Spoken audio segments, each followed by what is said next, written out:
Stop whatever you're doing right now. I need you to hear this story. I mean it. Because what you're about to experience in the next few minutes is one of those rare stories that starts in the most humiliating, gut-wrenching way imaginable.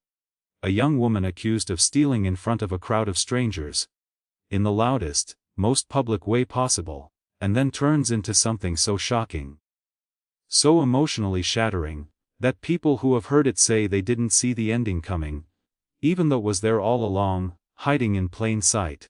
This is a story about abandonment, about survival. About a little girl who grew up without a father and a man who thought he had buried his past, so deep that could never find him. He was wrong. It found him in a department store on a Wednesday afternoon. It found him in the form of a 23-year-old woman in a second-hand coat, holding a receipt. And when she looked at him and said one word, just one word, the word she had practiced saying into mirrors and empty rooms her whole life, he turned the color of chalk. If you're new here, welcome. This channel is where we come to remember what it means to be human. Hit that like button right now. Subscribe so you never miss a story like this one, and stay with me all the way to the end.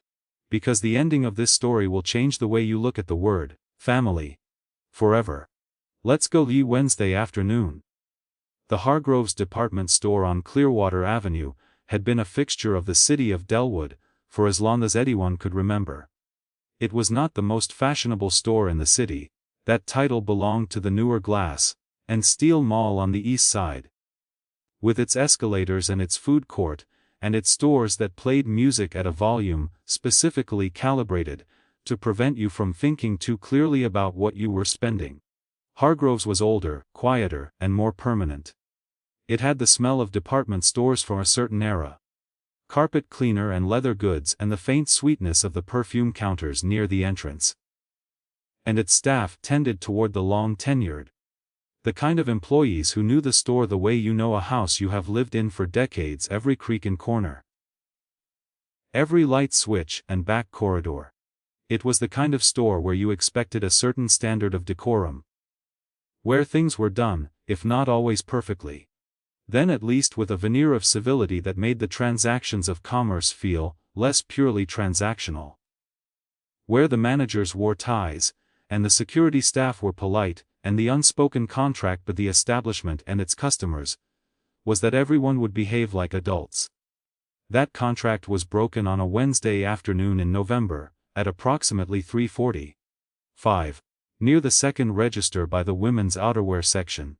The young woman at the center of what happened was named Maya Osi. She was 23 years old. She was of medium height, slender, with natural hair she wore in a loose bun, and a face that people tended to describe, when they tried to describe it later, as kind. Not in a vague way but in a specific way, the kind of kindness that comes from a face that has learned to be open, rather than guarded. That has decided the world is worth engaging with despite evidence sometimes to the contrary. She was wearing a second-hand wool coat in dark green. A good coat. Well made, bought at a consignment store for $40 6 months ago and taken excellent care of since, and beneath it a plain gray sweater and dark jeans. She carried a canvas tote bag and a small crossbody purse. She had come to Hargroves on her lunch break from the accounting firm 3 blocks away, where she worked as a junior analyst. She had come specifically to buy a scarf. It was the kind of November that announced winter without ambiguity. And she had found one on the second floor in the accessories section, a dark red wool scarf for $28, which she had taken to the register and paid for with her debit card, and received a receipt for. She had put the scarf in the small paper bag the cashier provided, tucked the receipt into her purse, and walked back through the store toward the exit.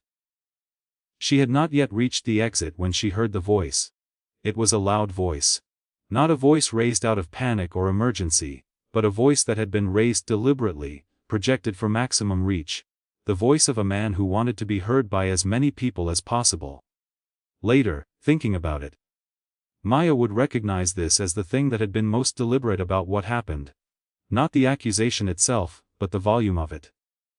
The careful, considered decision to make it as public as possible. "Excuse me, stop.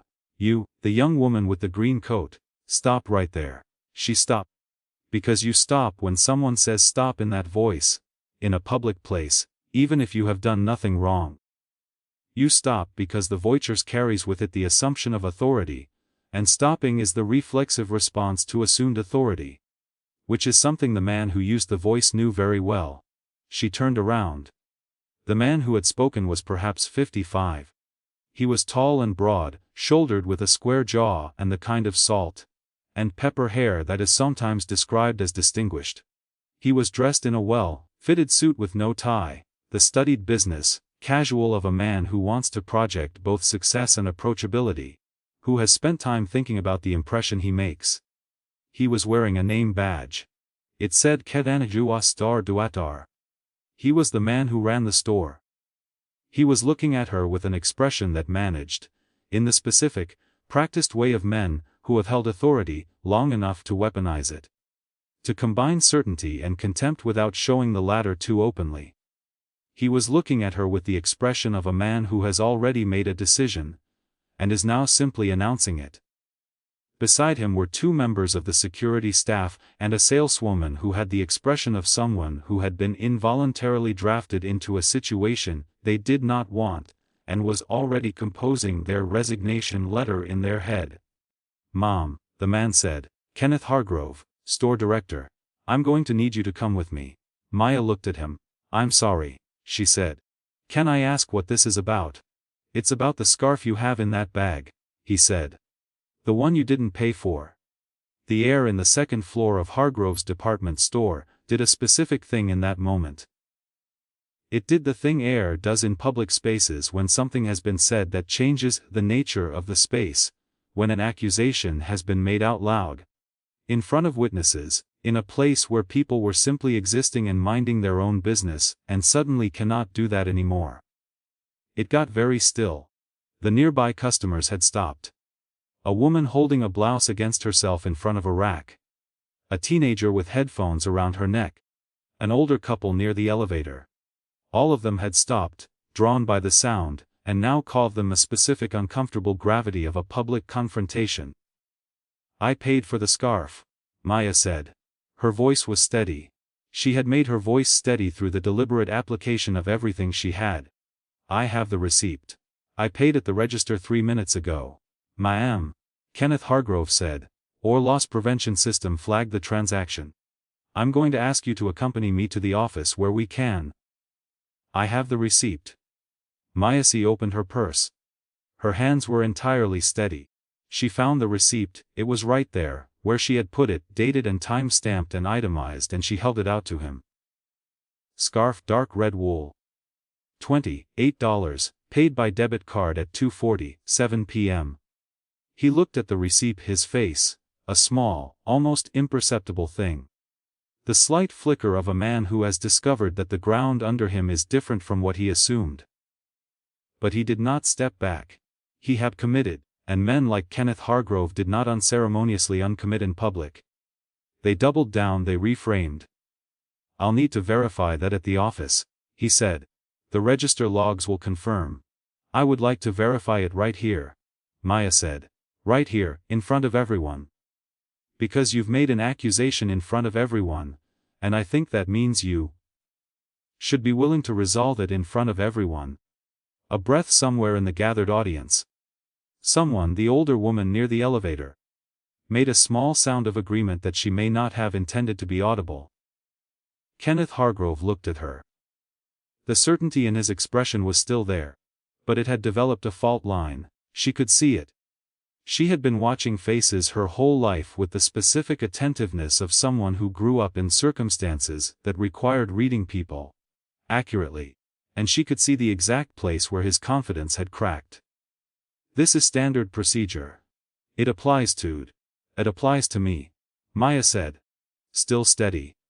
"Because I'm black and I'm young and I'm in a second-hand coat and you decided, before you looked at the register logs or spoke to the cashier who just served me 3 minutes ago, that I was stealing."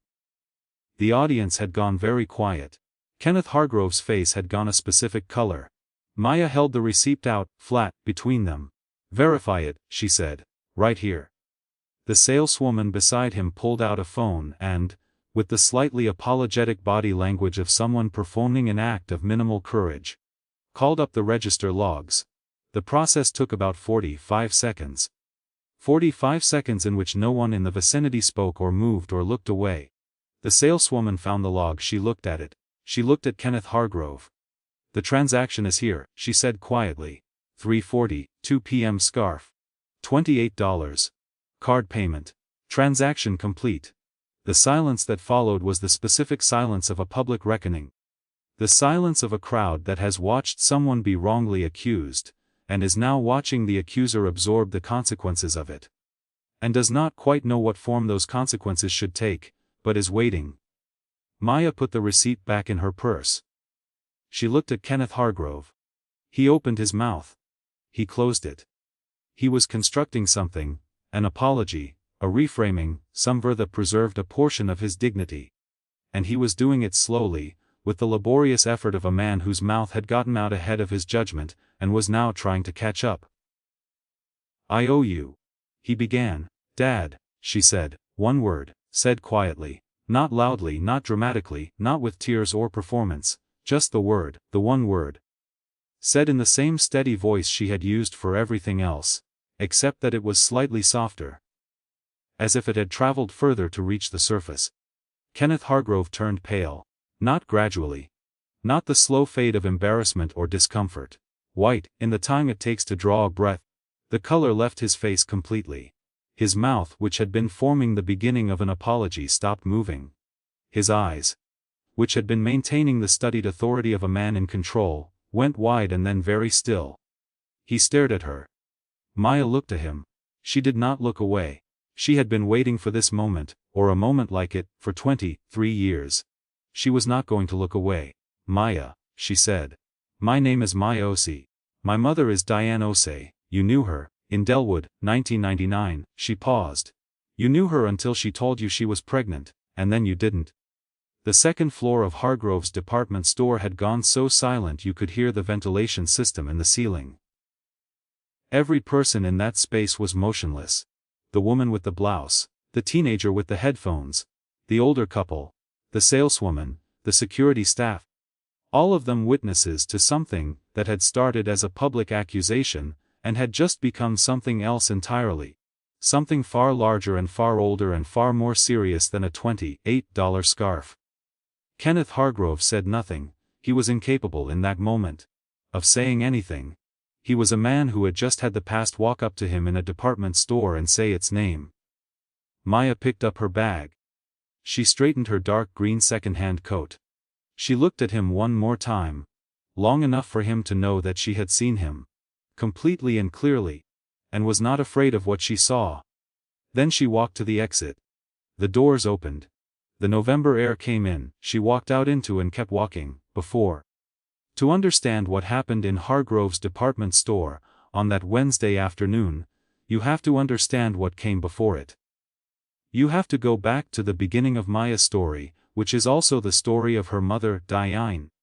And which begins not in a department store but in a small apartment on the north side of Delwood in the autumn of 1998. Diane Osei was 26 years old when she met Kenneth Hargrove at a conference for small business owners in the city. She was working as an administrative manager for a logistics company. Ambitious and organized and possessed of the specific kind of energy that comes from a person who has been told their whole life that they are capable, and has decided to prove it.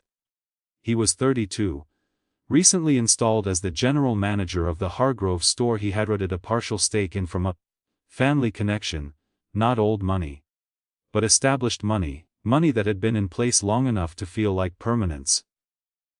They met at a breakout session on financial planning. He was charming in the way of men who have learned that charm is a tool and have practiced with it. He was funny and attentive and seemed, in those early weeks, genuinely interested in her work, her ambitions, her family, the details of her life. She told him about her parents, who had come from Ghana in the 1970s, and built something careful and sturdy in this American city. She told him about her plan to eventually start her own business. He told her about the store, about his plans to expand it, about the legacy he was inheriting, and wanted to do something worthy with. They were together for 6 months. Diane was in love. She would later tell Maya, on the evenings when Maya was old enough to ask, when asking felt more important than protecting, genuinely, completely, without reservation in love. Not naively, she had known, she said, that there were complications. His family was complicated. The Hargroves were a family with opinions about things, including the things that families with established money tend to have opinions about, which sometimes included whom their sons spent time with. She had felt it. The thing that was never said directly, but was present in certain silences and certain absences and conversations that stopped when she entered rooms. But Kenneth had never, by word or action, given her reason to believe it was a wall he wouldn't climb. Until he did. Until the morning in June of 1999 when she told him she was pregnant, and he said, "She told Maya this only once, in the flat." Careful way of someone recounting a moment they have long since made peace with. Though the peace was a choice and not an absence of pain. He said, "I can't do this," and she said, "Do what?" And he said, "This, any of it. I'm sorry." Dion within a week. Transferred, officially, to manage a sister store in another city, a move that had, she would come to understand, been arranged quickly and efficiently. With the smoothness of people who have practiced making inconvenient things disappear. There was no confrontation, no formal ending. Just absence. Which is sometimes the cruelest form of ending, because it denies you the one thing you need, which is the acknowledgement that it was real. Diane had Maya alone. She had her parents, quiet, steady, enormously helpful without ever making her feel the help as a burden. She had her job. She had the specific, gathering determination of a woman who has been abandoned by someone she trusted, and has decided, with a clarity that only comes from the absolute rock bottom of betrayal, that she is going to be enough. Going to be more than enough. She was. She was so far beyond enough that the word stopped fitting within a few years. Maya grew up in an apartment that was small and warm and full of books. In a city she knew deeply and loved without sentimentality, with a mother who worked very hard and came home and was present in the specific, irreplaceable way of parents who have made a decision to give their child everything, even when everything requires restructuring the whole of your own life to provide it. She grew up knowing she was loved. She grew up knowing, in the abstract, blunt way that children are sometimes told necessary truths, that her father had chosen not to be there. She also grew up knowing his name. Diane had told her when Maya was 7, not dramatically, not with anger, but with the careful, measured honesty of a mother who had decided that her daughter deserved truth more than she deserved the comfortable softening of it. His name was Kenneth Hargrove. He managed the family store on Clearwater Avenue. He lived in Delwood. Had come back to Delwood several years after Maya was born and taken over the full directorship of the store. He was, in a city of medium size, not a difficult person to know about if you were paying attention. Maya had been paying attention since she was 7 years old. She had never gone to find him. Had never stood outside the store or written a letter or made a phone call. She had come close, many times. Had stood on the corner of Clearwater Avenue, and looked at the store's facade and felt the complicated, specific weight of wanting something you have simultaneously convinced yourself you don't want. The tangle of needing to understand a person, who once decided you were not worth staying for. She had stood on that corner at 13 and at 16 and at 19 and walked away each time. Because she was not ready. Because the timing was never right. Because she was afraid, not of him, but of what she would find. Of whether meeting him would make the absence larger or smaller. Of whether a face and a voice, and a person would be easier or harder to carry than the absence. She had learned to live around. She had gotten the job at the accounting firm on purpose. 3 blocks from Hargrove's. Not an accident, a choice made with open eyes. The way Maya Osi tended to make choices, deliberately, after long consideration, with a clear understanding of what she was doing and why. She had gone into the store once before that Wednesday, 2 months earlier. Had walked through it slowly looking. Had seen him from across the floor. Recognizing the jaw, the height, the salt, and pepper hair from the photograph her mother had kept, not out of longing but out of honesty, in a shoebox in the closet, and then later given to Maya and told her it was hers to keep or discard.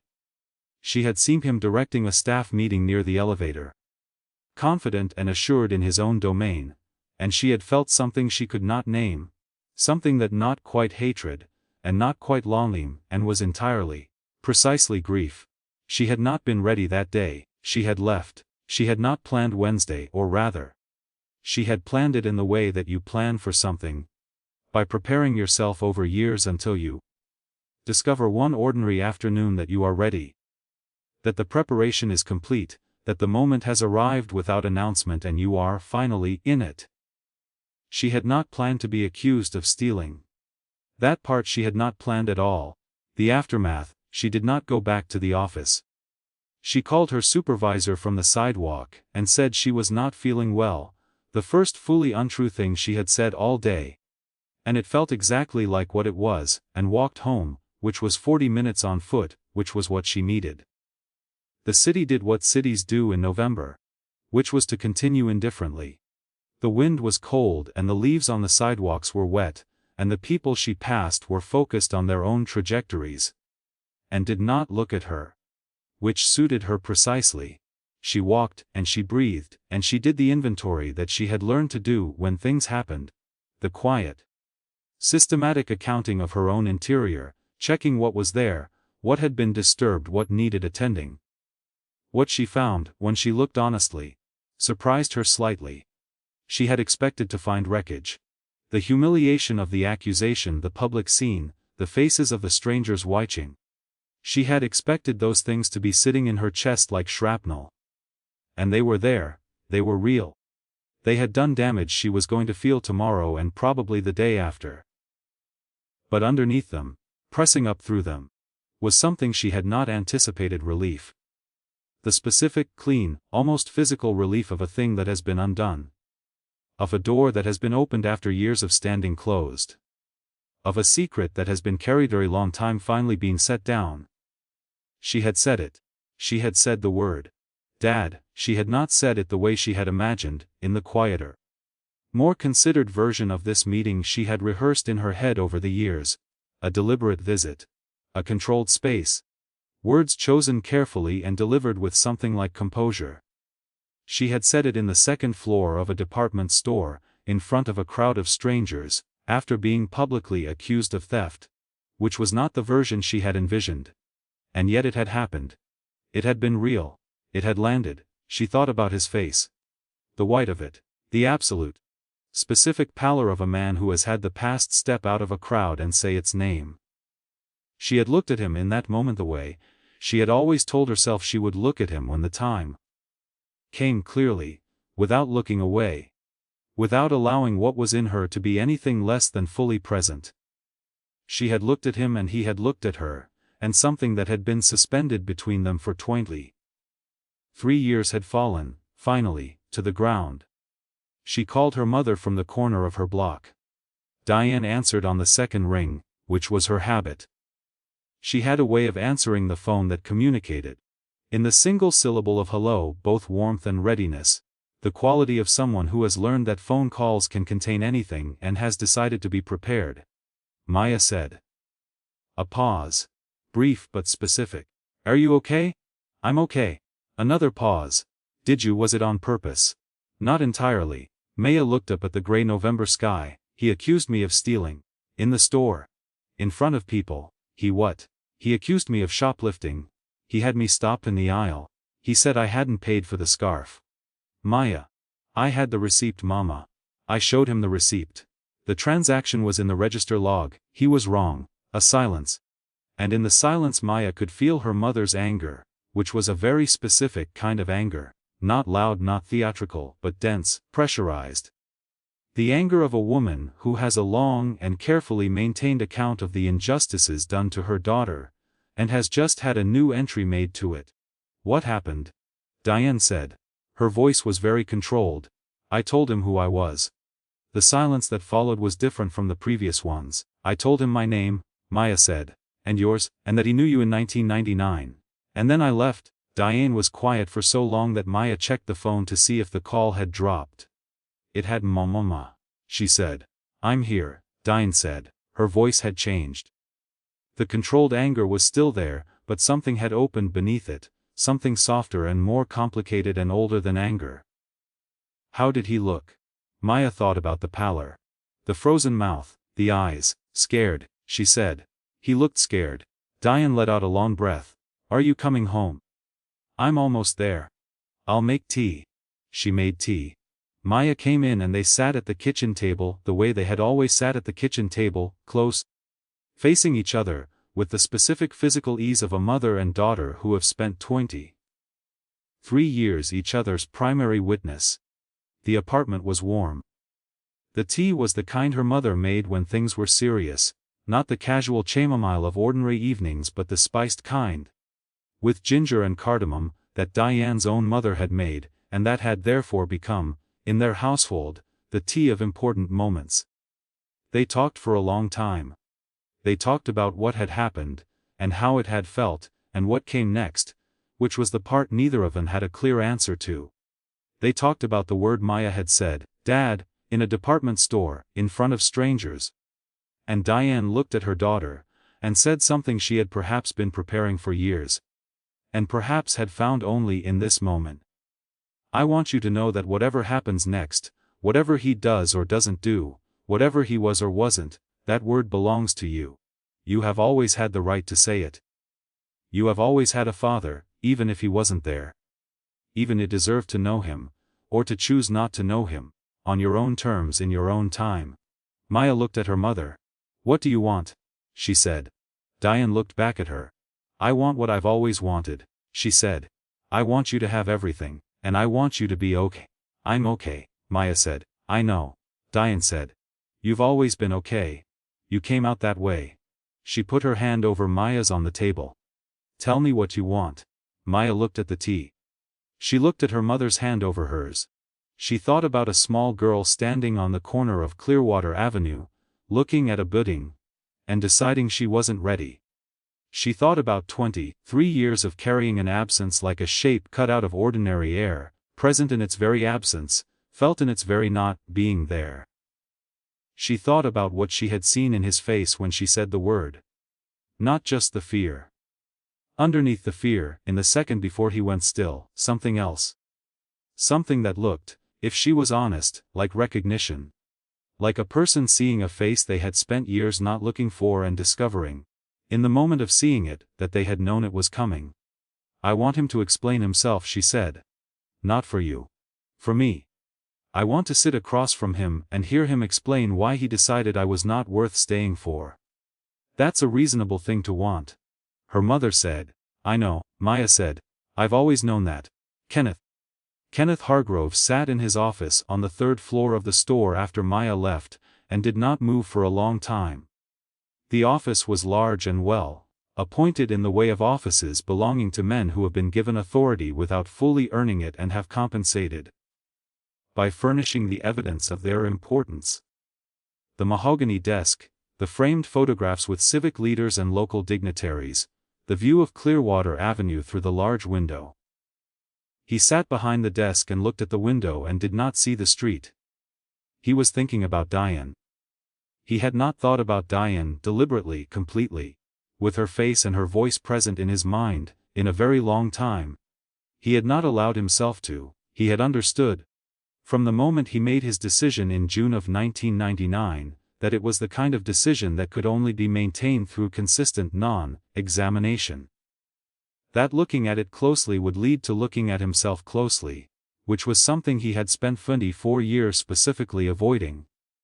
He had told himself, in the days immediately after leaving, the things that people tell themselves when they have done something they know is wrong, and require a story that makes it manageable. He had told himself it was complicated. That his family's reaction had been a factor beyond his control.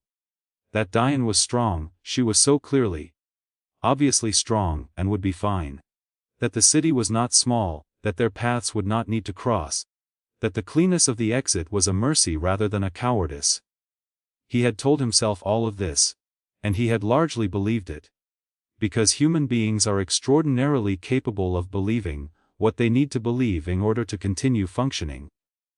And he had continued functioning. He had taken over the store. He had run it well, or at least adequately, for decades. He had married a woman named Caroline, nice, careful, from a family his family approved of, and had 2 sons, both in their early 20s now, both healthy and present in his life in the easy, uncomplicated way of children who have grown up with fathers who stayed. He had a good life, by the measures he used to take stock of a life. And he had protected that life by putting certain other things in boxes and putting the boxes somewhere he did not go. The box had been opened today. It had been opened by a young woman in a dark green second-hand coat in the 2nd floor of his own store. By a young woman he had accused of stealing, with the careless certainty of a man who had grown too comfortable in his own authority. Who had looked at her and seen a type rather than a person, and in doing so had made the worst mistake of his professional life, and he understood this now, sitting very still behind the mahogany desk, perhaps the second worst mistake of his entire personal one. She had his mother's jaw. He had seen it the moment she turned around, and he could not understand, even now, why that had not been the first thing he noticed. The jaw, the height, the specific set of the eyes. He had looked at her and seen a shoplifter, and called her one in front of a crowd. And all the while the truth of who she was had been standing right in front of him, and he had been too armored in his own assumptions to see it. She had been calm. That was what kept returning to him. The absolute, specific calm of her. Standing in front of him with the receipt in her hand and the crowd watching. Being publicly accused of something she had not done. And she had been calm in the way of a person who has that make this manageable. Who has a reserve of composure that comes from somewhere deeper than the moment. She had been calm and she had been right, and she had named herself, and he had turned pale in front of everyone. In his own store. In the domain he had managed for decades, and he had deserved to. He picked up the phone on his desk, he put it down. He picked it up again. He had her name. Maya Osi. He also had, the thought arrived with the particular cold clarity of information that has been available all along, if you had been willing to look. A general sense of where she might work, because she had mentioned a lunch break, and there were 3 or 4 firms, within easy walking distance of the store. And a woman with her evident education and age, and the careful professional presentation she carried even in casual clothes on a Wednesday. He stopped himself. He looked at what he was doing. The instinct to locate and manage and handle. To get ahead acknowledged it as the wrong instinct. The managing instinct, the Hargrove instinct. The instinct that had led him, 24 years ago, to arrange a transfer and disappear, rather than sit still with the weight of what he was choosing. He was not going to do that again. He got up from the desk. He went home. He sat with it for 4 days. 4 days during which the store ran without him needing to be fully present. Which it was perfectly capable of doing. And which allowed him the unaccustomed and deeply uncomfortable luxury of sitting with his management. Of the external world to distract him. He thought about Diane. He thought about the decision he had made in 1999, and the reasons he had given himself for it. And the reasons that were underneath those reasons. Which were less flattering and more honest. He thought about his sons, James, 22, working in Chicago, Marcus 20, finishing his degree. And what it would mean to them to know what they had. To know they had a sister. He thought about Caroline and the conversation they had not yet had, and would need to have. Which would require him to be more honest with his wife than he had been in their entire marriage. He thought about 23 years of Maya's life that he had not been in, and what those years contained, and what it would mean to ask someone for forgiveness for an absence that long. On the 4th day he called his lawyer. Not to protect himself. He was done protecting himself. He called his lawyer because the lawyer was also, unexpectedly, a wise man who had known him a long time. And he needed to talk to someone who would not perform shock or sympathy but would simply help him think. The lawyer listened. Then he said, "What do you want to do?" "I want to find her," Kenneth said. I want to apologize, he stopped. I want to know her. If she'll allow it, I want to know who she is. Then find her, the lawyer said. But don't manage it. Don't manage it. Don't send a letter through intermediaries or have someone call on your behalf. You go yourself. You knock on the door yourself. You say what you have to say in your own voice. Because that is the only version of this that has any chance of being received. Kenneth was quiet for a moment. What if she refuses? Then you accept it, the lawyer said. You've been accepting the consequence of a decision for 24 years by not accepting them. It's time to actually accept them. The knock. Maya was working on a quarterly report on a Saturday morning. She often worked on Saturday mornings. Not from obligation but from the particular focused pleasure of doing complex work, in the quiet apartment before the day accumulated around it. When the knock came, it was a specific knock. Not loud, not tentative. The knock of someone who has prepared themselves to do something difficult and is doing it. She heard it and she set down her pen. And she sat for a moment with the feeling that was moving through her, which was something she recognized as her body knowing before her mind confirmed it. She opened the door. Kenneth Hargrove was standing in the hallway of her apartment building. He was not wearing his store director's suit. He was wearing ordinary clothes, a sweater, dark trousers, and he looked, without the suit, and the authority of the store around him, considerably less impressive and considerably more human. He looked like a man of 55 who had not slept well for several days, and was carrying something very heavy, and had decided to carry it toward rather than away. He had found her through her mother. He had, it later emerged, gone to Diane first, had gotten her number from a mutual acquaintance from decades ago. Had called and asked, with nothing in the way of an opening except his name and a silence in which the weight of everything was contained, whether she would tell him where Maya was. Diane had been quiet for a very long moment. Then she had said, "Ask Maya. I'll tell you her number. Whether she gives you the address is her decision." She had given him the number. He had called. Maya had answered and listened to 20 seconds of silence, in which he apparently could not find the beginning of anything. And she had said, with the calm that was entirely her own, "I know it's you. I'll text you the address. Come Saturday at 10. And she had hung up. He stood in the hallway and looked at her. She stood in the doorway and looked at him. Up close. Without the crowd and the adrenaline, and the public stakes of Wednesday afternoon, it was different. He was just a man. A man with her jaw she could see now. The structure of it. The exact angle of it. The thing that had been inside her face her whole life, and had been waiting for her to see where it came from. He was just a man who had made a decision 24 years ago that had cost her everything. He should have been and had cost himself. She was beginning to understand more than he had known when he made it. "Come in," she said. He came at the apartment, the books, the plants on the windowsill, the framed photographs on the wall, the careful, warm specificity of a life assembled with intention. He stopped at the photograph on the bookshelf. It was a photograph of Maya and Diane, from Maya's college graduation, both of them in the May sunlight, both of them laughing at something outside the frame. He looked at it for a long time. "Sit down," Maya said. He sat at the kitchen table.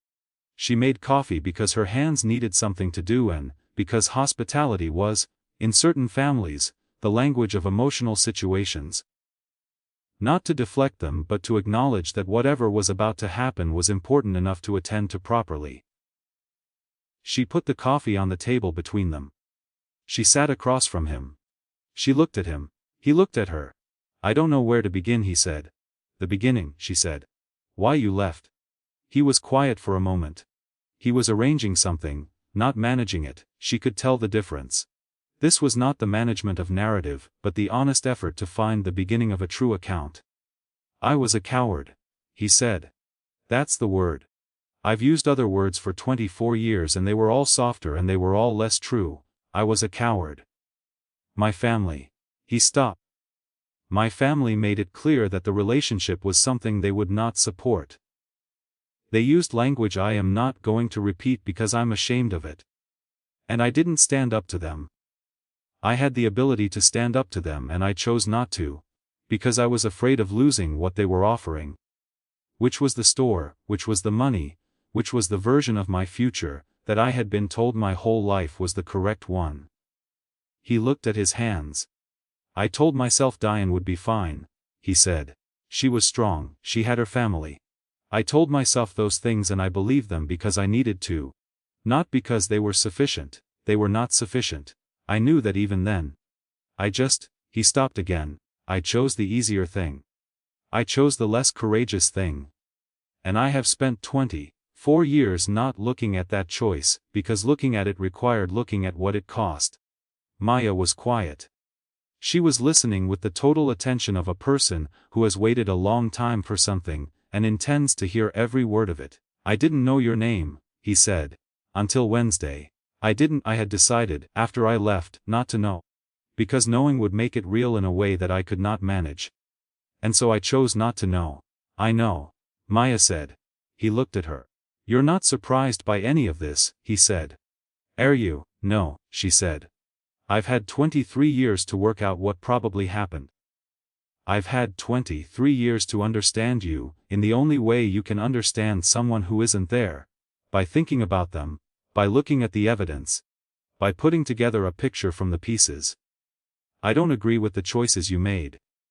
But I understand how a person makes them. I understand what cowardice looks like from the outside, because I've seen enough of it. She looked at him steadily. What I don't understand, what I've never been able to work out, is whether you thought about me. He held her gaze. The question had weight and he did not try to deflect it. Yes, he said. When? Often, not always in a way I was willing to sit with. But yes, I thought about you. I didn't know your name or your face or who you were.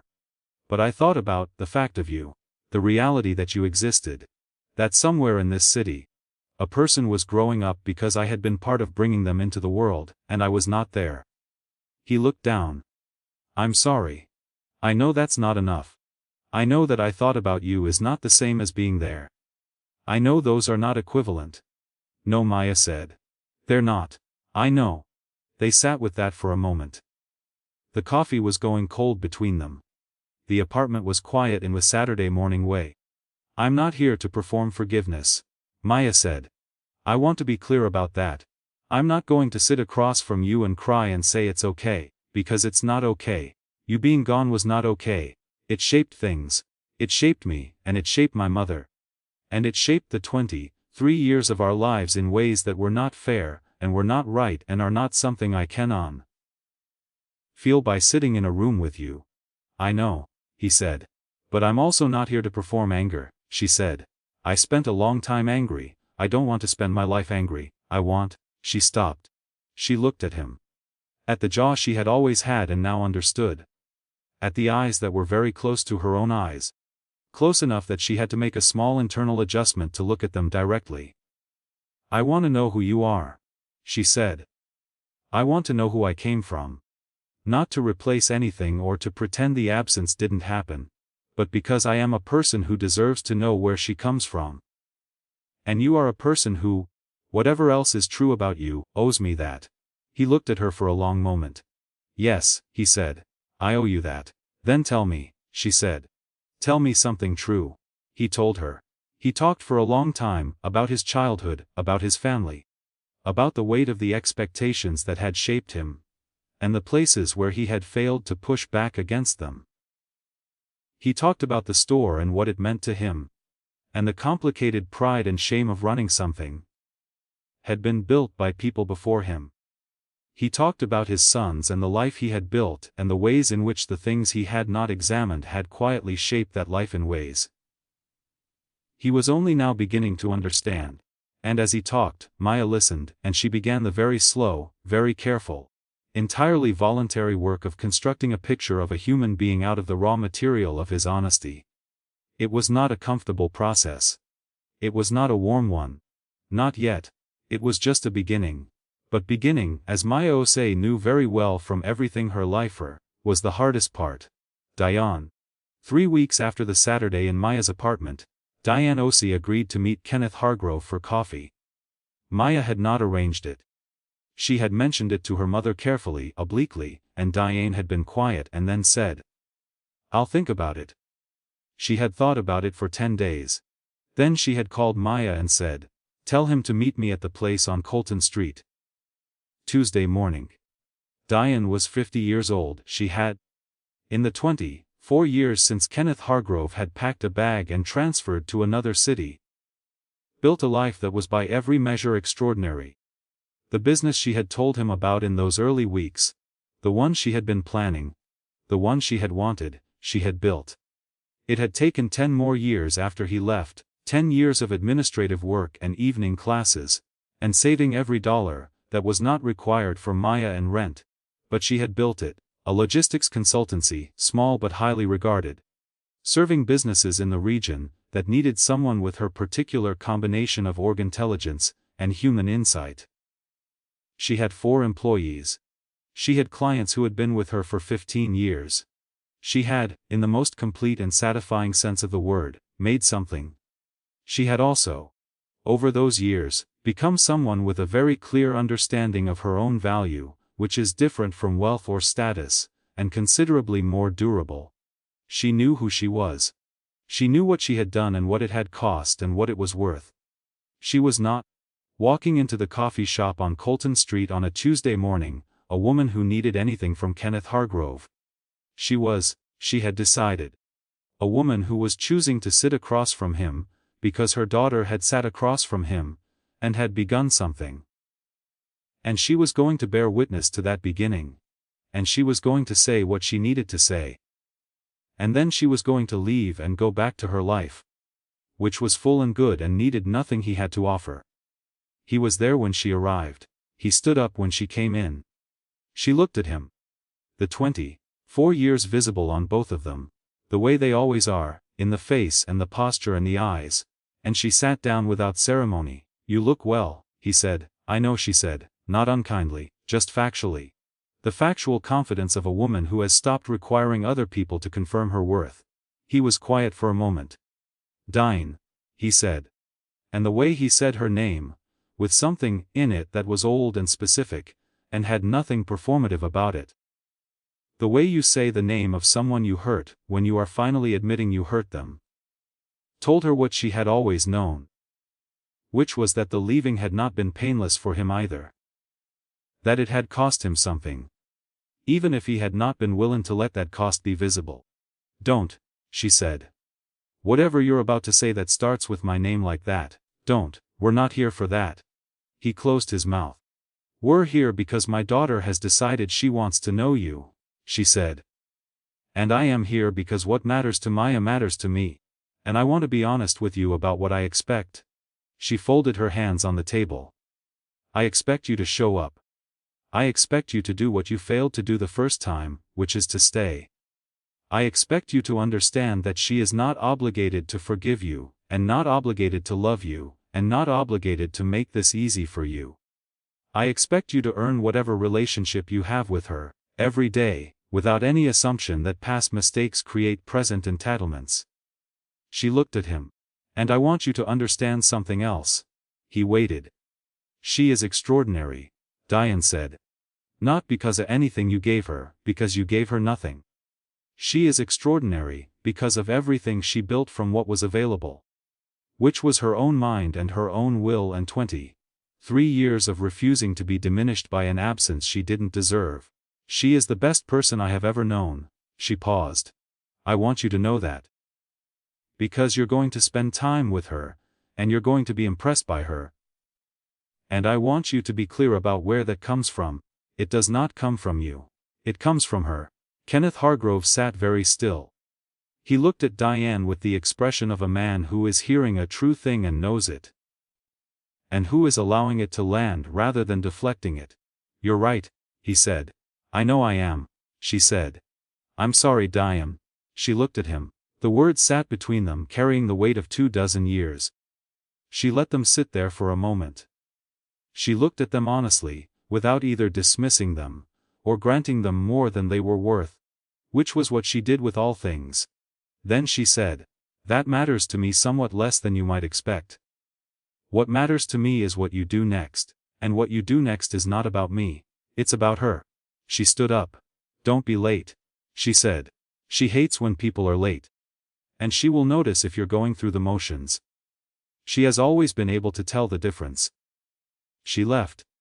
He sat alone with his coffee and the specific, deserved discomfort of a man who has just been seen completely clearly by someone who has every reason to see him clearly, and has been sitting with that clarity for 24 years. It was not a comfortable feeling. He was finding, in these weeks, that the uncomfortable feelings were the ones he most needed to stay in, and that the staying was making him, slowly and painfully and very late, into someone more honest than he had been before. Part 7. Building. The building of a relationship between a parent and a child who has grown up without them is not a dramatic process. It does not happen in a single conversation or a single admission, or a single moment of honest reckoning. No matter how significant any of those things might be. It happens the way all real things happen, slowly, incrementally, through the accumulated weight of small interactions. Through the evidence gathered over time, that a person is who they say they are. That their presence is consistent and their interest is genuine and their showing up is not a performance. Kenneth showed up. He and Maya began meeting for coffee on Sundays. Not every Sunday. Maya's time was her own, and she was not going to restructure it around him, but most Sundays. At a cafe she chose for an hour or sometimes two. They talked. He told her things about himself, true things, things he had not said aloud very often. About his childhood, about his fear of his own father, about the decisions he had made in deference to people whose approval he had valued above his own conscience. She listened, she asked questions, she did not make it easy and she did know